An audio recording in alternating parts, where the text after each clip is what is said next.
Hello class. Welcome back बच्चों। लो प्यारे बच्चों, स्टार्ट करते हैं नया लेक्चर।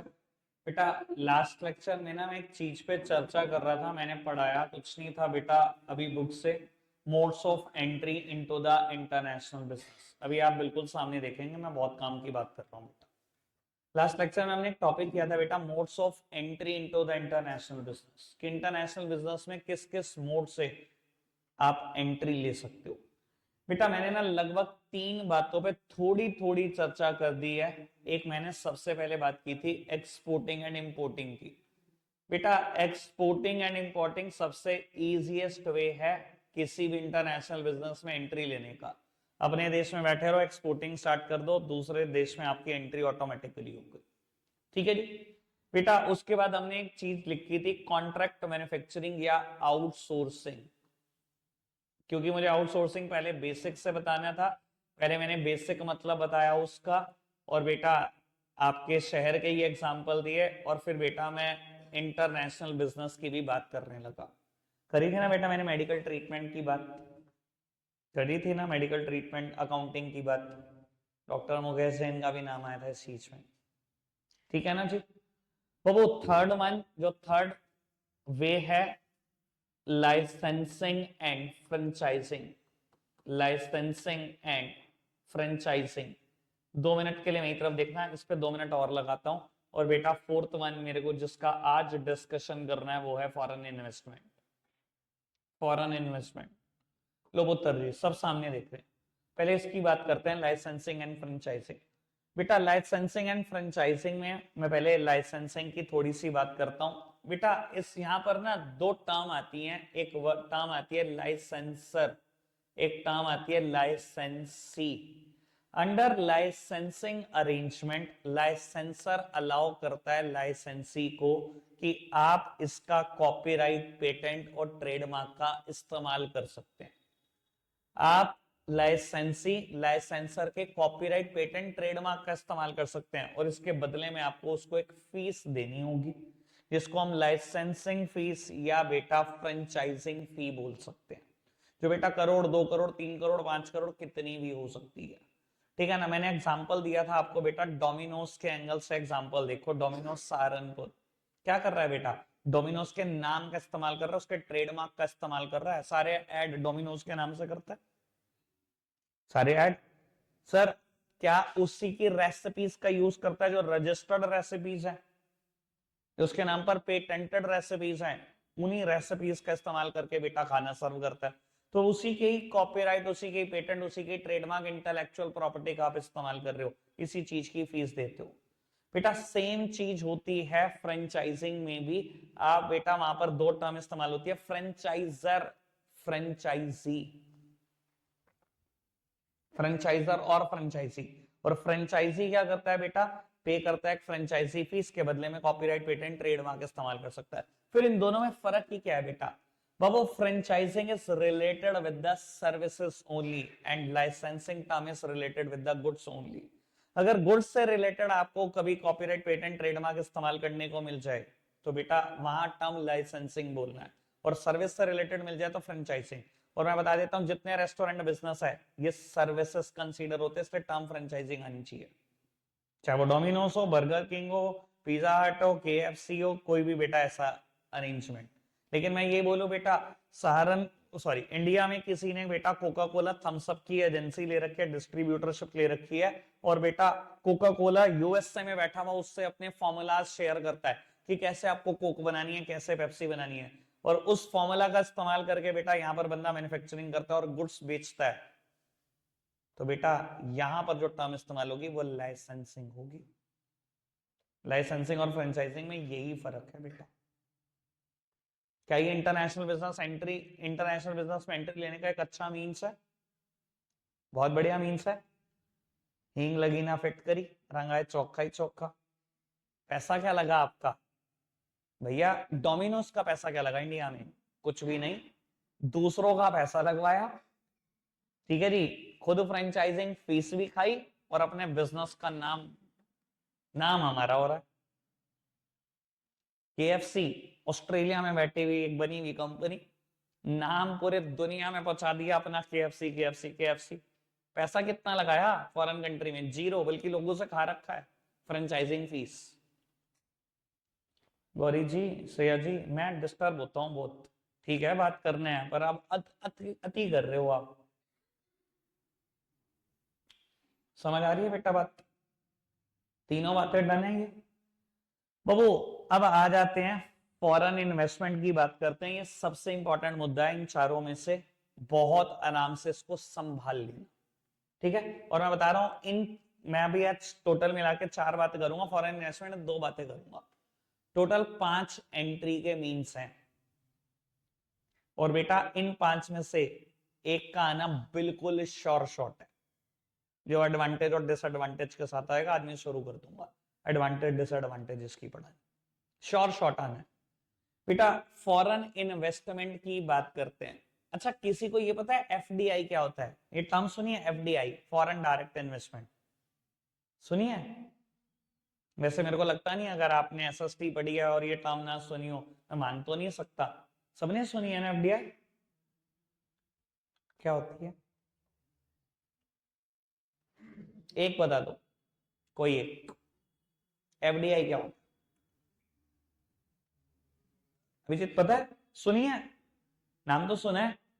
चलो मैं वैसे एक बात बताऊं, हिंदुस्तान में ना भाई साहब इतने बिजनेस न्यूज चैनल है, लोग खोल के बैठ जाते हैं, इतनी एफडीआई उतनी एफडीआई आई, न्यूज़पेपर में आता है, शॉर्ट न्यूज ऐप में आता रहता है, बहुत बार टर्म आएगी है आपकी जिंदगी में, बहुत बार टर्म। एक बच्चा कॉमर्स साइड से ग्रेजुएट पोस्ट ग्रेजुएट हो जाता है, अगर ढंग से उससे कौन है एफडीआई का मतलब बता दे, उसे भी नहीं पता होता, हंसी आती है मुझे। पढ़ते क्या हो जिंदगी में तुम? कॉमर्स साइड से ग्रेजुएट पोस्ट ग्रेजुएट हो जाते हैं, एफडीआई का मतलब नहीं पता तुम्हें? जो चीज तुम्हें 9th 10th में पढ़ा दी जाती है, आज मैं 11th में पूछ रहा हूँ, 11th में नहीं बता पा रहे तुम, मतलब बताओ कौन बता रहा है? मैं तो जानना चाहता हूँ। मैंने आज टॉपिक स्टार्ट करना है, सुनो जी बेटा। फॉरेन से इन्वेस्टमेंट आ रही है इंडिया में, फॉरेन इन्वेस्टमेंट आ रही है इंडिया में बेटा, वो इन्वेस्टमेंट 2 तरीके से आ सकती है। एक तो आ सकती है डायरेक्ट इन्वेस्टमेंट, इसी को हम फॉरेन डायरेक्ट इन्वेस्टमेंट बोलते हैं बेटा, एफडीआई। और दूसरा तरीका होता है बेटा पोर्टफोलियो इन्वेस्टमेंट, पोर्टफोलियो इन्वेस्टमेंट। ये पोर्टफोलियो इन्वेस्टमेंट क्या है और डायरेक्ट इन्वेस्टमेंट क्या है, आराम से समझ लेना। मतलब बेटा पोर्टफोलियो इन्वेस्टमेंट क्या है, अगर आप फॉरेन कंट्री में बैठे हुए हो और आपने क्या किया, अपनी कंट्री में बैठे बैठे इंडिया की किसी कंपनी के शेयर्स खरीद लिए, सामने देखो जी, इंडिया की किसी कंपनी के शेयर्स खरीद लिए, इंडिया की किसी कंपनी के डिबेंचर्स खरीद लिए, and you are simply relying on the dividend income और द इंटरेस्ट इनकम। ये जो आप इन्वेस्टमेंट कर रहे हो ये पोर्टफोलियो इन्वेस्टमेंट ही है। अपने देश में बैठे हो, इंडिया की किसी कंपनी के शेयर खरीद लिए, डिबेंचर खरीद लिए, शेयर खरीदने के बदले में डिविडेंड आ रहा होगा हर साल, डिबेंचर खरीदने के बदले में हर साल इंटरेस्ट आ रहा होगा, ये आपने कुछ और नहीं कर रखा, इसे ही पोर्टफोलियो इन्वेस्टमेंट बोलते हैं, जो मेरा मुद्दा नहीं है, ठीक है, ये मेरा मुद्दा ही नहीं है, ठीक है जी। ये कोई इंटरनेशनल बिजनेस नहीं कर रहे, समझ आई बात? बेटा इंटरनेशनल बिजनेस एफडीआई के थ्रू होता है। ये एफडीआई क्या होता है बेटा, आपने अपना देश छोड़ा, इंडिया में आए, and you are directly participating in manufacturing of goods, in production of goods, in marketing of goods। अपने देश में बैठे बिठाए इंडियन कंपनी के शेयर नहीं खरीद कर बैठ गए और डिविडेंड और इंटरेस्ट इनकम पे रिलाई नहीं कर रहे हो, अपना देश छोड़कर इंडिया में आ गए, और इंडिया में क्या कर रहे हो, फैक्ट्री खरीदी, जगह खरीदी, प्रोडक्शन कर रहे हो, मार्केटिंग कर रहे हो गुड्स की, और इंडिया में गुड्स बेच रहे हो अपना बनाकर, और रिलाय किस पे कर रहे हो, प्रॉफिट इनकम पर, ना कि डिविडेंड और इंटरेस्ट इनकम पर। इसे बोलते हैं एफडीआई, फॉरेन डायरेक्ट इन्वेस्टमेंट। क्या आपने डायरेक्ट इन्वेस्टमेंट कर रखी है, तो इनडायरेक्ट कर रखी है इंडिया में घुमा के, ये कर रखी है फॉरेन इंडिया में डायरेक्ट इन्वेस्टमेंट, प्रोडक्शन मार्केटिंग करना। समझ में आती है बात? और बेटा ये 2 तरीके से हो सकती है इंडिया में बेटा। First way is joint venture, first way is joint venture, and second way is wholly owned subsidiary, wholly owned subsidiary company. वैसे ना एक दिन कभी मैं केस स्टडी करा रहा था तो ये टर्म आ गई थी, मुझे जहां तक ध्यान है फॉर्मेशन ऑफ अ कंपनी की केस स्टडी थी, ठीक है, तब ये टर्म आई थी, मैंने टर्म के बारे में हल्का सा बताया था, याद नहीं आएगा? अगर आप कहो तो मैं आज केस स्टडी दिखा दूं कि मैंने इस टर्म के बारे में बताया था। बेटा जब आप फॉरेन से इंडिया में आते हो और प्रोडक्शन करते हो, मार्केटिंग करते हो, डायरेक्टली प्रोडक्शन में पार्टिसिपेट करते हो, तो उसके भी दो रास्ते हैं कि ज्वाइंट वेंचर बना लो या होली ओन सब्सिडरी बना लो। ये क्या होता है ज्वाइंट वेंचर बनाना? बेटा ज्वाइंट वेंचर बनाना होता है partnership between two companies is known as joint venture. जब दो कंपनियां हैंडशेक कर लें कॉमन पर्पस के लिए, पार्टनरशिप कर ले, उस सिचुएशन को ज्वाइंट वेंचर बोलते हैं। सुजुकी इंडिया आई प्रोडक्शन कर रही है क्या? आज कर रही है, मार्केटिंग कर रही है, अपने प्रोडक्ट की कर रही है। बेटा उसने मारुति के साथ पार्टनरशिप करके ये काम शुरू किया था, इसी को ज्वाइंट वेंचर बोलते हैं, ठीक है ना? याद है? तीनों एग्जांपल याद आ गए होंगे अब तो, पुराने याद है कुछ? टाटा डोकोमो, हीरो होंडा, तीन ही एग्जांपल ज्वाइंट वेंचर में पहले भी दे रखे हैं, थर्ड चैप्टर में भी कभी ज्वाइंट वेंचर आया था, तब भी यही तीनों एग्जांपल दिए थे, ठीक है जी? कोई दिक्कत कोई परेशानी तो नहीं? ज्वाइंट वेंचर समझ में आई बात? बेटा एक और तरीका भी होता है जब आप फॉरेन से इंडिया आते हो और धंधा करना चाहते हो, कैसे कर सकते हो ये समझना। बेटा मैंने नाम लिखा है होली ओन सब्सिडरी पहले मेरे को, लेकिन इस टॉपिक तक लाना पड़ेगा, आप सामने देख रहे हैं सब। बेटा अगर कोई कंपनी ए किसी कंपनी बी में 51% या उससे ज्यादा शेयर होल्ड करती है, तो बेटा जो कंपनी होल्ड करती है उससे हम बोलते हैं होल्डिंग कंपनी और पेरेंट कंपनी। होल्डिंग कंपनी और पेरेंट कंपनी बोलते हैं। और बेटा आप जिस कंपनी में 51% या उससे ज्यादा शेयर होल्ड करते हो उस कंपनी को बोलते हैं सबसी कंपनी। प्यारा वर्ड है सबसी, वैसे पूरा नाम तो सब्सिडरी कंपनी है पर हम प्यार से बोलते हैं सबसी कंपनी, ठीक है जी? जो कंपनी होल्ड करती है उसे बोलते हैं होल्डिंग कंपनी या पेरेंट कंपनी। भाई माई बाप ही हो, अगर दूसरी कंपनी में 51% या उससे ज्यादा शेयर होल्ड कर रखे तो माँ बाप ही हो भैया, आप पेरेंट ही हो, क्योंकि सारे डिसीजन ले लोगे इस कंपनी के, बी कंपनी के ए 51% से ज्यादा शेयर है, पूरी जिंदगी डिसीजन ले लोगे, कोई रोक नहीं सकता आपको, मेजोरिटी आपके फेवर में है, पता है ना?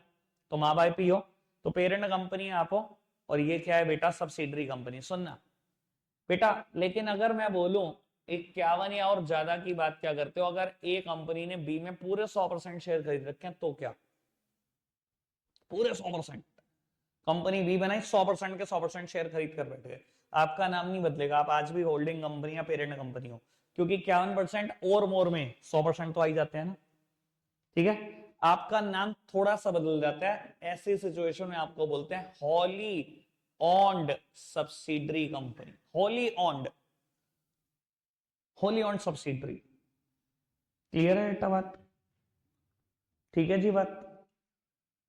बाबू क्या कोई प्रैक्टिकल एग्जांपल है कि फॉरेन डायरेक्ट इन्वेस्टमेंट आई हो इंडिया में होली ओन्ड सब्सिडरी के थ्रू? है, आज भी है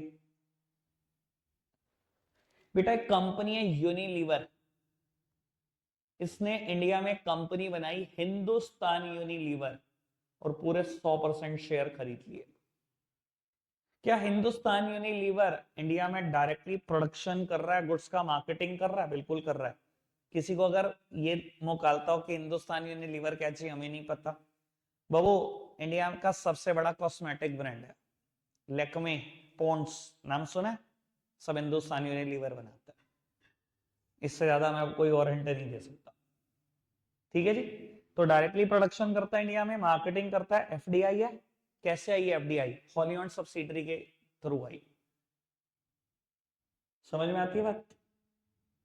वोडाफोन पुराना नाम पता? पुराना नाम वोडाफोन का पुराना नाम पता नहीं, पैदा भी नहीं हुए थे तब तो, शायद मुझे लग रहा है 2006-7 के बाद। पुराना नाम हच होता था, हच, पता है?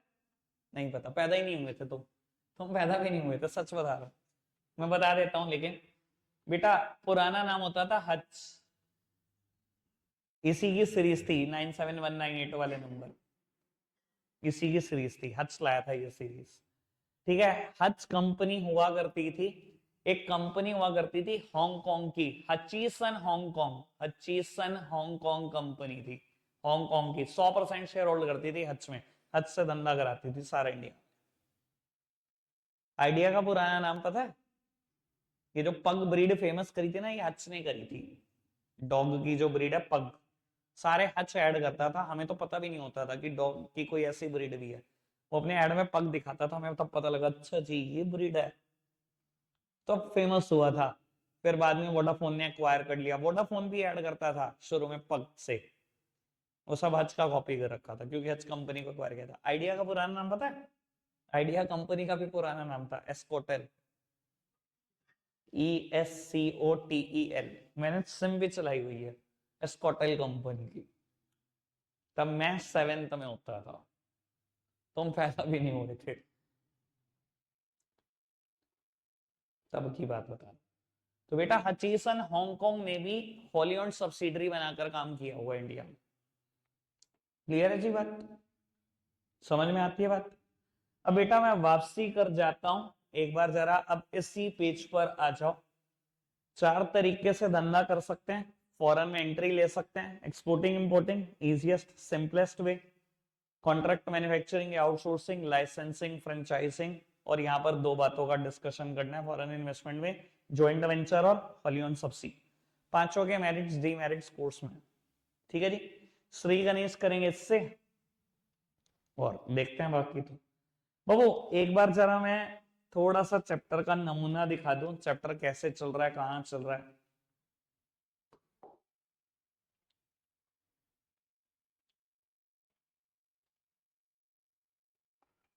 हमने ना बेटा ये डिफरेंस पढ़ लिया, ठीक है। डिफरेंस पढ़ने के साथ साथ ना, डिफरेंस से बिल्कुल ऊपर ही ये टॉपिक शुरू हो जाता है। ये देखो टॉपिक का नाम है स्कोप ऑफ इंटरनेशनल बिजनेस। पहले देखते रहना, थोड़ा समझदारी से मैं बताऊंगा, मैं ज्यादा मशक्कत ना हो जाए। देखो इसने लिखा पहले इसमें topic scope of international business में merchandise export and import, merchandise मतलब गुड्स का एक्सपोर्ट इंपोर्ट। फिर लिखा सर्विस का एक्सपोर्ट इंपोर्ट, अगर मैंने एक्सपोर्टिंग इंपोर्टिंग लिख दिया उसमें दोनों आ गए, गुड्स भी आ गया सर्विस भी आ गया। अभी देखते जाओ आगे बाबू। उसके बाद ये लाइसेंसिंग फ्रेंचाइजिंग मैंने भी लिखा, इसने लिखा फॉरेन इन्वेस्टमेंट यानी कि वही अभी बताया joint venture wholly owned subsidy बाबू। उसके बाद इसने लिखा ही नहीं कुछ, कोई दिक्कत नहीं, अभी बढ़ जाओ। एक टॉपिक आएगा बाद में benefits of international business, last में कराऊंगा मैं, ये अभी नहीं करा रहा। अब दोबारा टॉपिक शुरू हो गया, modes of entry into the international business, international business में कैसे एंट्री ले सकते हैं। दोबारा एक्सपोर्टिंग इंपोर्टिंग, लेकिन इस बार एडवांटेज डिसएडवांटेज के साथ। दोबारा topic contract manufacturing outsourcing, advantage disadvantage के साथ, ठीक है जी।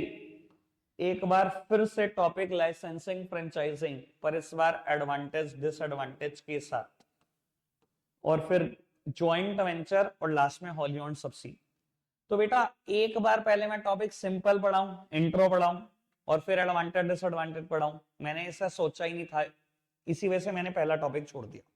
एक ही बार कराऊंगा, एडवांटेज डिसएडवांटेज के साथ ही कराऊंगा। समझ आई बात? ठीक है जी। तो बेटा मैं एक्सपोर्टिंग इंपोर्टिंग पे आ चुका हूं, इंट्रोडक्शन भी अभी पढ़ाऊंगा और एडवांटेज डिसएडवांटेज भी बिल्कुल अभी ही कराऊंगा, ठीक है जी। अब टॉपिक समझ में आ गया कहां चल रहा है और क्या चल रहा है, आ जाओ वापसी। तो वो मेरे को इसके फायदे डिस्कस करनी है, लिमिटेशन डिस्कस करनी है।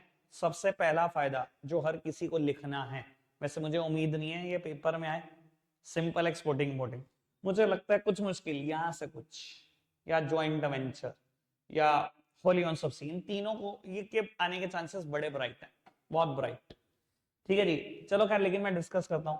सबसे पहला पॉइंट एक्सपोर्टिंग इंपोर्टिंग में हम लिखेंगे, exporting and importing is the simplest way of gaining entry into the international business. सबसे सिंपलेस्ट वे है। सोचो एक कंपनी को ज्वाइंट वेंचर सेटअप करना पड़ जाए, होली ओन्ड सब्सिडरी सेटअप करनी पड़ जाए, मौत आ जाएगी बेटा। कितना आसान है ये, अपने देश बैठे हैं, फोन पे सैंपल जा रहे हैं, सब कुछ फोन पे हो रहा है, आराम से गुड्स पहुंच गया फॉरन, पैसे भी आ गए, कोई टेंशन ही नहीं हुई। समझ में आ रही है ना? इससे इजीएस्ट वे तो नहीं है कोई। फॉरेन में एंट्री लेने का। समझ में आया? पहली मेरिट। दूसरी बेटा, अच्छा एक बात बताओ, जब आप एक्सपोर्टिंग इंपोर्टिंग करते हो, क्या बेटा आपने कोई बहुत ज्यादा पैसे, या बहुत ज्यादा क्या, एक भी रुपया लगा रखा है दूसरे देश में? क्या कोई मनी लगा रखी है आपने दूसरे देश में? नहीं। फैक्ट्री लगा रखी है क्या? कोई ज्वाइंट वेंचर था या होली ओन सब्सिडरी थी? कोई फैक्ट्री लगा रखी है क्या दूसरे देश में? अगर मैं दूसरे देश में एक्सपोर्ट करता हूं प्रोडक्ट, कोई मैंने पैसे लगा रखा है एक रुपया भी दूसरे देश में? नहीं लगा रखा ना। तो बेटा ना मेरी कोई बहुत ज्यादा मनी लगी होती दूसरे देश में, ना बहुत ज्यादा टाइम लगा होता। दूसरा एडवांटेज। जबकि बेटा और वेज ऐसे हैं जहां पैसे भी लग जाते हैं और टाइम भी बहुत ज्यादा लग जाता है। तीसरा, जब बेटा टाइम और मनी लगा ही नहीं रखा, तो अगर कभी कोई रिस्क अराइज हुआ, अगर कभी कोई रिस्क अराइज हुआ, मेरा एक रुपए का भी लॉस हो सकता है। ये तो हो सकता है कि बिजनेस खत्म हो गया फॉरेन से। मान लो बेटा मैं चाइना को एक्सपोर्ट किया करता था कोई चीज, सामने देखेंगे प्लीज।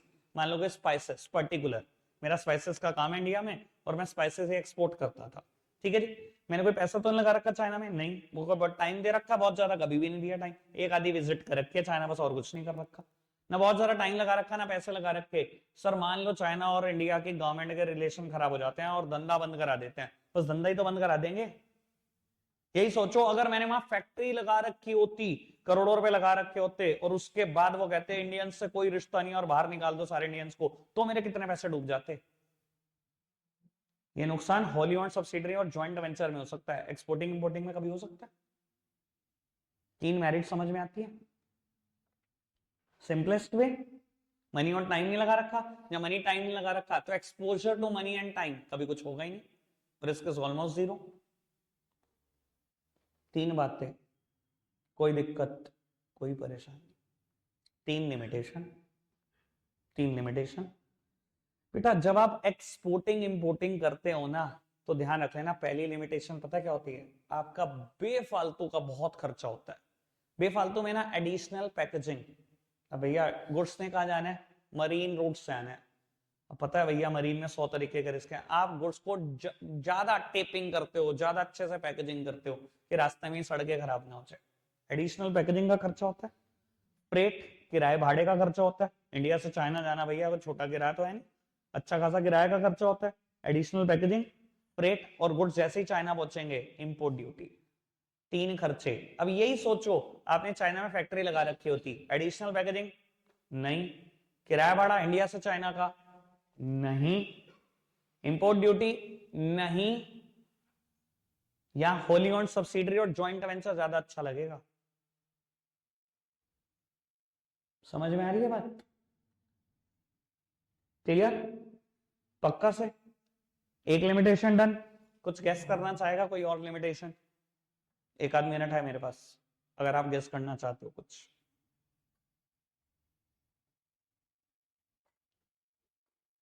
और कोई नुकसान?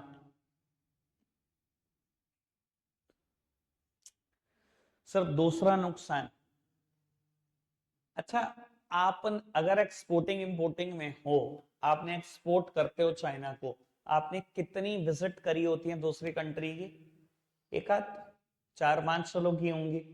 तो बेटा जब आपने सिर्फ 4 या 5 विजिट दी हैं, या आपके मैनेजर ने दी हैं, तो आप दूसरी कंट्री के बारे में कितना जानते हो, या उनके टेस्ट एंड प्रेफरेंसेस के बारे में कितना जानते हो? बहुत जरा सा, बहुत जरा सा। गलती से ये टेस्ट प्रेफरेंसेस बदल गए तो शायद आपका बिजनेस जीरो हो जाएगा उस देश में, क्योंकि 4-5 विजिट में क्या पता लगता है, कुछ भी नहीं। और यही अगर आपने हॉलीवुड सब्सिडरी या ज्वाइंट वेंचर सेटअप कर रखा हो दूसरे देश में, तो आप तो सारा दिन दूसरे देश में ही रहते हो, तो उस देश के बेटा लोगों का टेस्ट एंड प्रेफरेंसेस बहुत अच्छे से जान जाते हो। जैसे सुजुकी की दिमाग में रम चुका है हमारा टेस्ट, है ना भैया? एक्सेस उन्हीं का बनाया हुआ टू व्हीलर है, एक्टिवा होंडा का बनाया हुआ टू व्हीलर है। अब दोनों कंपनियां इंडिया की नहीं है, लेकिन उनके दिमाग में हमारा टेस्ट एंड प्रेफरेंसेस अच्छा सा रम चुका है, क्योंकि वो सालों साल हो गए उनको यहाँ काम करते हुए, वो अच्छे से जानते हैं हमारा टेस्ट प्रेफरेंसेस क्या है। समझ में आती है बात? तो ये दूसरी लिमिटेशन है एक्सपोर्टिंग इंपोर्टिंग की। क्लियर बात? बेटा एक काम करना, पहले इतना पढ़ना, एक आध लिमिटेशन का डिस्कशन मुझे और करना है। एक्सपोर्टिंग इंपोर्टिंग में ना यहां तक पढ़ना इंट्रोडक्शन, फटाफट से पहले यहां तक पढ़ना इंट्रो। बेटा यहां तक डन, आज पढ़कर ही जाएंगे बेटा, चाहे एक आध मिनट ऊपर नीचे हो जाए। एडवांटेज पढ़ना फटाफट से, जल्दी से पढ़ना।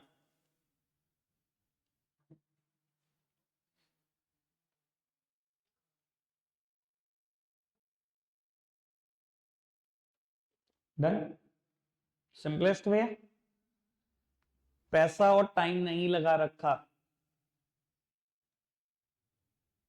पर पढ़ने पे भी ध्यान दिया कर। पूरे 1.5 घंटे मस्ती करने आता है या इनको भी घर लेके बैठा कर।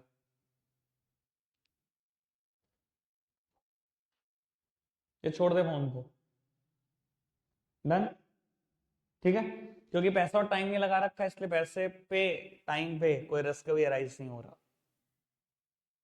जल्दी पढ़ो जल्दी।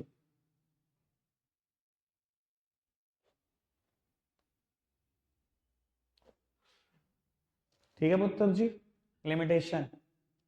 बेटा लिमिटेशन में वही पहली लिमिटेशन, एडिशनल पैकेजिंग, फ्रेट और इंपोर्ट ड्यूटी के खर्चे। पढ़ना शुरू करना।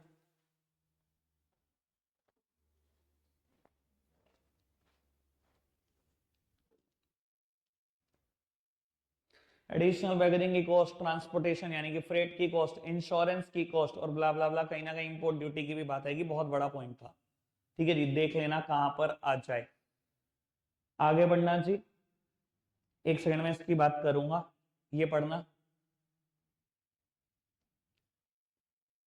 आपकी खुद की या आपके एग्जीक्यूटिव की विजिट बहुत कम होती है, तो उनके टेस्ट प्रेफरेंसेस पता नहीं होते। ठीक है जी, क्लियर है बात? चलो अब मैं एक और बात बोल देता हूँ।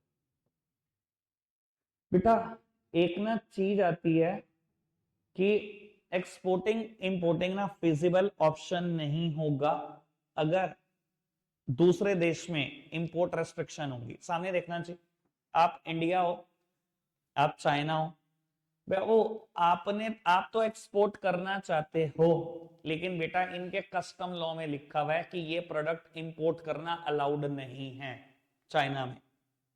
तो बेटा क्या आप जिंदगी में भी उसको एक्सपोर्ट कर सकते हो? या एक्सपोर्टिंग इंपोर्टिंग यहाँ फिजिबल ऑप्शन होगा? काम ही नहीं करेगा। वहां काम क्या कर सकता है? वहां काम यही करेगा कि आप यहां जाकर ज्वाइंट वेंचर सेटअप कर लो या होली ऑन्ड सब्सिडरी कंपनी बना लो। ठीक है, होली ऑन सब्सिडरी कंपनी बना लो, चाइना में मैन्युफैक्चर करके बेच लो। कई बार ऐसा रेस्ट्रिक्शन होती है कि आप इंपोर्ट नहीं कर सकते, लेकिन क्या कर सकते हो? प्रोडक्शन कर सकते हो हमारे देश में। समझ में आती है बात? इंडिया में भी ऐसी रेस्ट्रिक्शन आपको पता है? जब आप बाहर घूमने जाते हो, बाहर से सामान लाते हो, हर सामान बियॉन्ड लिमिट अलाउड है। गोल्ड अलाउड है, बाहर का गोल्ड ला सकते हो कितना भी, अलाउड है? नहीं ला सकते, पता ना, एक लिमिट में ही अलाउड है। अब वो अगर एक लिमिट में अलाउड है इंपोर्ट, यानी कि एक लिमिट में अलाउड हो गया ना उसका गोल्ड का। अगर बेटा एक लिमिट में अलाउड है, तो यानी कि बाहर वाला अगर एक्सपोर्ट करना चाहे तो उसके लिए फिजिबल ऑप्शन नहीं है ना। वो गोल्ड का एक्सपोर्ट करना चाहता है, पर मेरे देश का कानून, इंडिया का कानून इंपोर्ट करने की परमिशन नहीं देता, तो उसके लिए एक्सपोर्टिंग कोई फिजिबल ऑप्शन है नहीं। इससे बेटर क्या, वो इंडिया में ज्वाइंट वेंचर सेटअप करे, यहाँ मैन्युफैक्चरिंग करनी शुरू कर दे और यहाँ पर बनाकर बेचना शुरू कर दे गोल्ड ऑर्नामेंट्स, तो शायद तुम्हारे लिए बेटर ऑप्शन है। सेम वे, क्या बाहर से एलईडी अनलिमिटेड अलाउड होते हैं? आपको बता देता हूं, आपको नहीं पता क्योंकि आपने कस्टम लॉ नहीं पढ़ रखा, मैंने पढ़ रखा है, तो मैं बता सकता हूं आपको। एलईडीज भी लाना बहुत ज्यादा अलाउड नहीं है इंडिया में, लेकिन क्या इलेक्ट्रॉनिक्स की मैन्युफैक्चरिंग अलाउड नहीं है? मैन्युफैक्चरिंग अलाउड है, इंपोर्ट कम अलाउड है। तो सामने वाले देश के लिए एक्सपोर्टिंग कोई फिजिबल ऑप्शन हुआ अगर वो एलईडी ही बेचना चाहता है इंडिया में? नहीं, तो बेटा वो एक्सपोर्ट नहीं कर सकता। वो क्या कर सकता है? इंडिया में ज्वाइंट वेंचर सेटअप करो, हॉलीवुड सब्सिडरी सेटअप करो, मैन्युफैक्चर करो और बेच लो। आपको क्या लगता है सोनी सैमसंग क्यों एग्जिस्ट करते हैं इंडिया में? इसी वजह से, वरना वो अपने देश में बना के बैठे रहते और आराम से करते रहते एक्सपोर्ट। पागल कुत्ते ने थोड़ी खाटा इंडिया में आके इन्वेस्टमेंट करेंगे और मैन्युफैक्चरिंग करेंगे। समझ आई है बात? ठीक है, एलईडी वाला एग्जांपल बिल्कुल फिट कर लेना दिमाग में, बेस्ट एग्जांपल दे रहा हूं। ठीक है पुत्र जी, अब एक सेकंड लगाओ, ये वाली बात भी पढ़ दो। कहता है exporting is not a feasible option when import restriction exist in a foreign country. Exporting कोई अच्छा ऑप्शन नहीं है अगर इंपोर्ट रेस्ट्रिक्शन ही है। जैसे मेरे देश में इंपोर्ट रेस्ट्रिक्शन है कि मैं एलईडी का इंपोर्ट नहीं कर सकता, एक लिमिट तक ही कर सकता हूं, तो एक्सपोर्टिंग दूसरे देशों के लिए अच्छा ऑप्शन है ही नहीं। कहते हैं in such a situation firm have no alternative but to opt for other entry modes such as licensing, franchising और जॉइंट वेंचर और या होली ओन्ड सब्सिडी। क्लियर बात? रखते हैं आज के लिए इतना ही है प्यारे बच्चों, बाय बाय।